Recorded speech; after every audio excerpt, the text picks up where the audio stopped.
Dan pada saat ini sudah diresmikan bahwa gugatan pra-peradilan Hasto Kristianto ditolak oleh pengadilan dan secara langsung bahwa KPK menang atas gugatan pra-peradilan tersebut dan status tersangka Hasto Kristianto berarti semakin kuat dan sah di mata hukum. Bahkan pada sudah level pra-peradilan pun sudah menetapkan bahwa penetapan tersangka Hasto memang sudah mencukupi bukti serta berdasarkan dasar hukum yang sangat-sangat kuat.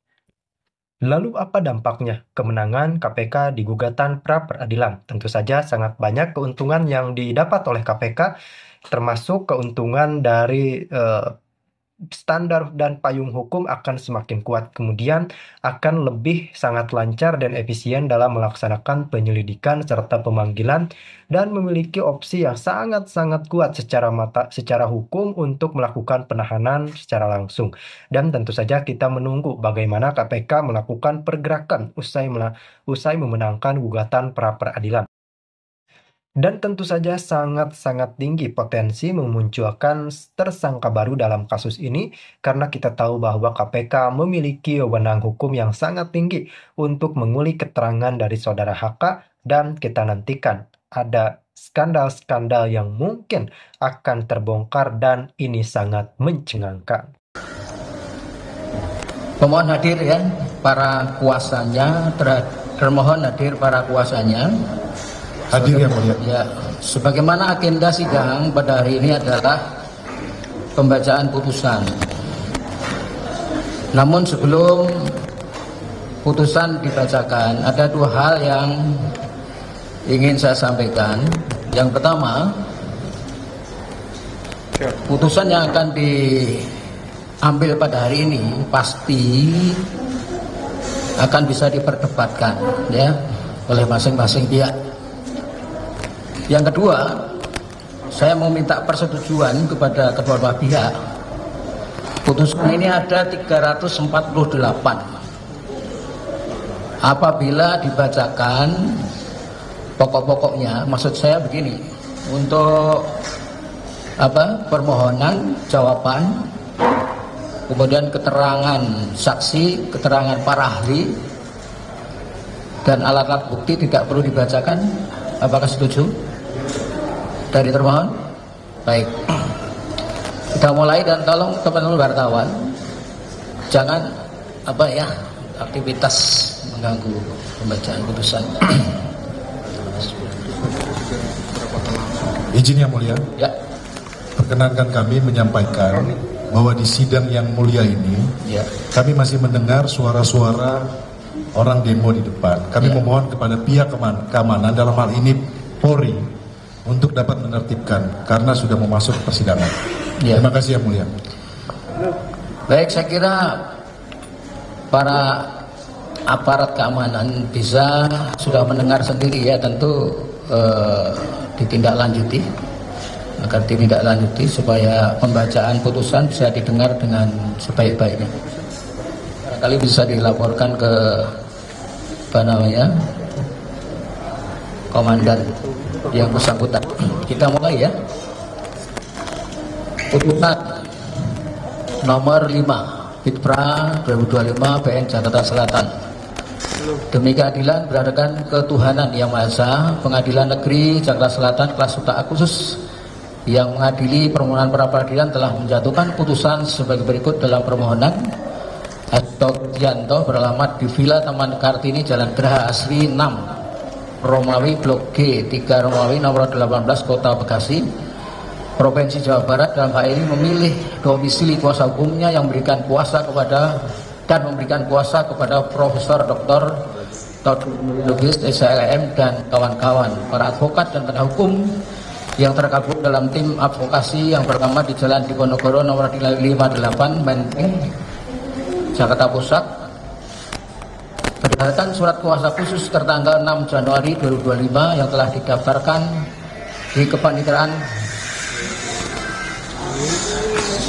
Pengadilan Jakarta Selatan dengan nomor 20/SK/HKM/Romawi 1/2005 tanggal 10 Januari 2025. Untuk selanjutnya disebut sebagai pemohon melawan Komisi Pemberantasan Korupsi Republik Indonesia, ceki pimpinan Komisi Pemberantasan Korupsi Republik Indonesia beralamat di Jalan Persada Setiabudi, Jakarta, untuk selanjutnya disebut sebagai termohon. Pengadilan tersebut telah membaca penetapan Ketua Pengadilan Negeri Jakarta Selatan nomor 5 Fitra 2005 PN Jakarta Selatan tanggal 10 Januari 2005 tentang penunjukan hakim. Telah membaca penetapan hakim nomor 5 Fitra 2005 PN Jakarta Selatan tanggal 10 Januari tentang hari sidang. Telah membaca berkas perkara dan surat-surat yang berhubungan dengan perkara ini. Telah meriksa bukti surat yang diajukan oleh para pihak. Menimbang bahwa pemohon melalui surat permohonan tertanggal 9 Januari 2005 yang telah didaftarkan di Kepanggilan Pengadilan Jakarta Selatan, register nomor 5 Fitra 2005 PN Jakarta Selatan, telah mengajukan permohonan pra-peradilan mengenai sah atau tidaknya penetapan tersangka dengan alasan sebagai berikut. Tidak akan kami bacakan.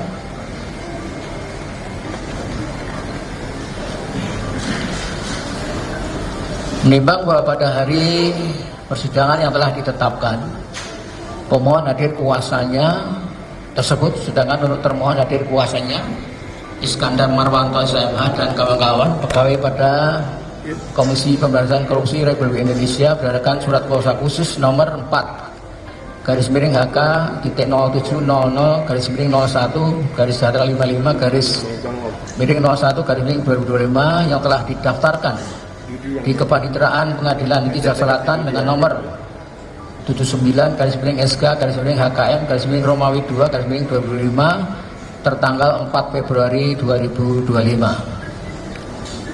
Menimbang bahwa pada persidangan hari Rabu tanggal 5 Februari 2025, kuasa pemohon menyatakan dan menyerahkan perbaikan permohonannya sehingga permohonan berbunyi sebagai berikut, tidak akan dibacakan.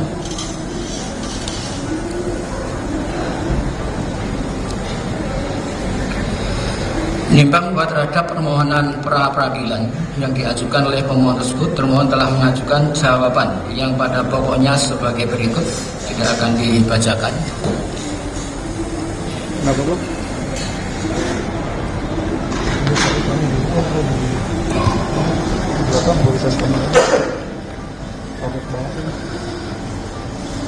Menimbang bahwa untuk membuktikan dalil-dalil permohonannya, pemohon telah mengajukan bukti surat yang ditandai dari P1 sampai dengan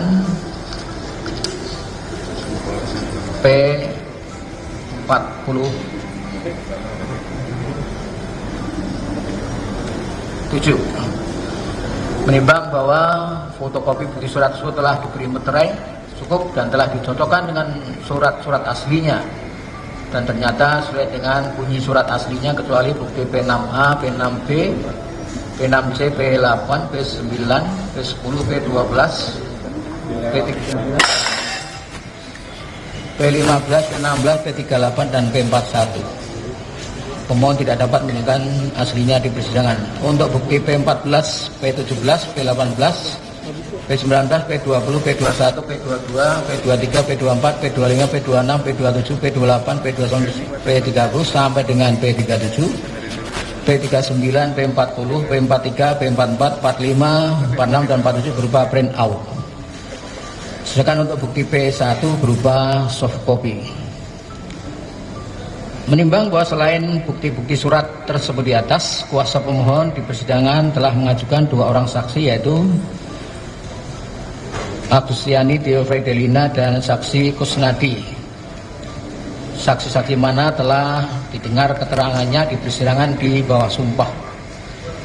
Menimbang bahwa selain bukti-bukti surat dan saksi tersebut di atas, kuasa pemohon juga telah menghadirkan alat bukti berupa keterangan ahli, 4 orang ahli, Dr. Marwaran Siahaan SMH, Dr. Khairul Huda SMH,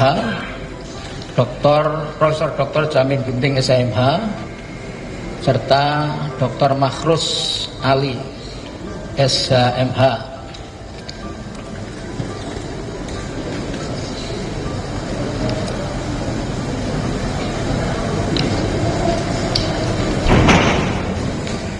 Menimbang bahwa untuk membuktikan dalil-dalil bantahannya, termohon telah mengajukan bukti surat yang ditandai dari T1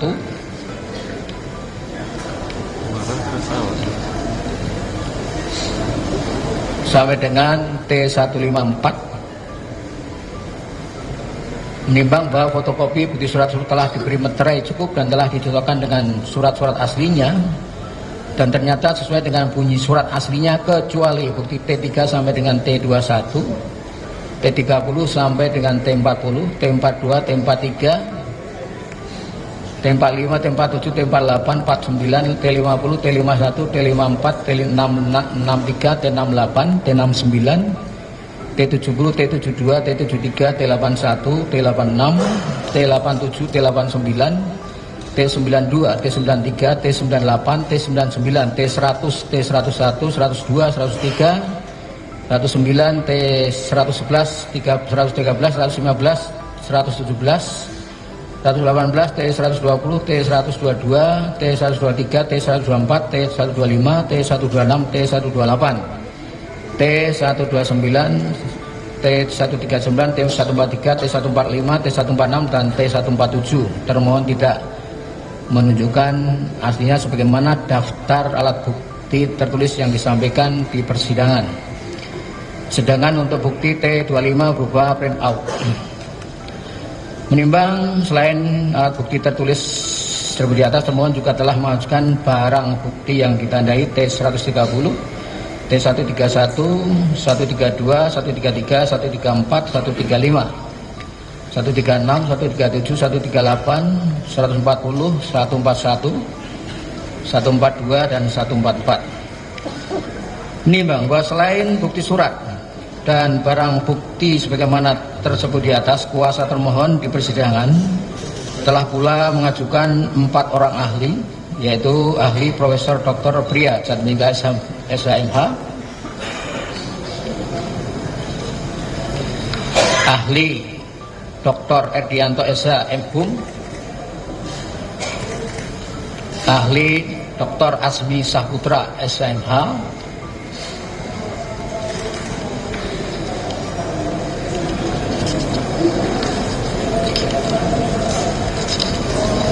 ahli Taufik Rahman SH LLM PhD.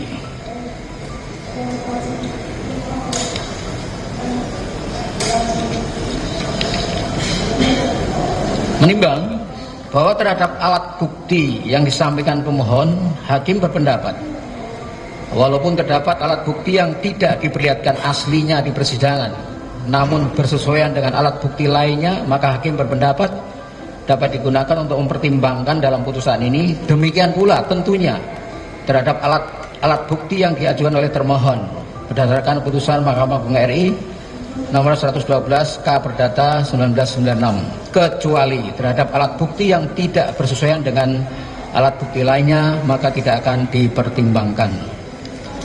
Menimbang bahwa selanjutnya pemohon dan termohon telah mengajukan kesimpulannya masing-masing pada tanggal 12 Februari 2025 sebagaimana termuat dalam berkas permohonan peradilan ini. Menimbang bahwa selanjutnya para pihak tidak mengajukan sesuatu hal lagi ke persidangan dan mohon putusan. Menimbang bahwa untuk menyingkat uraian putusan ini, maka segala sesuatu yang dicatat dalam berita acara persidangan harus dianggap termuat dan merupakan bagian yang tidak terpisahkan dari putusan ini. Tentang pertimbangan hukum. Menimbang bahwa maksud dan tujuan permohonan pra-peradilan pemohon adalah sebagaimana tersebut di atas. Menimbang bahwa terhadap permohonan pra-peradilan dari pemohon tersebut, termohon telah mengajukan eksepsi yang pada pokoknya adalah sebagai berikut. 1. Eksepsi tentang permohonan pra-peradilan merupakan materi pokok perkara tindak pidana korupsi. 2. Eksepsi tentang permohonan kabur atau tidak jelas atau obscure libel. 3. Eksepsi tentang error in objecto. 3. Tentang eksepsi perubahan atau penambahan permohonan. Menimbang bahwa selanjutnya hakim akan mempertimbangkan mengenai poin eksepsi dari termohon tersebut. Ad 1.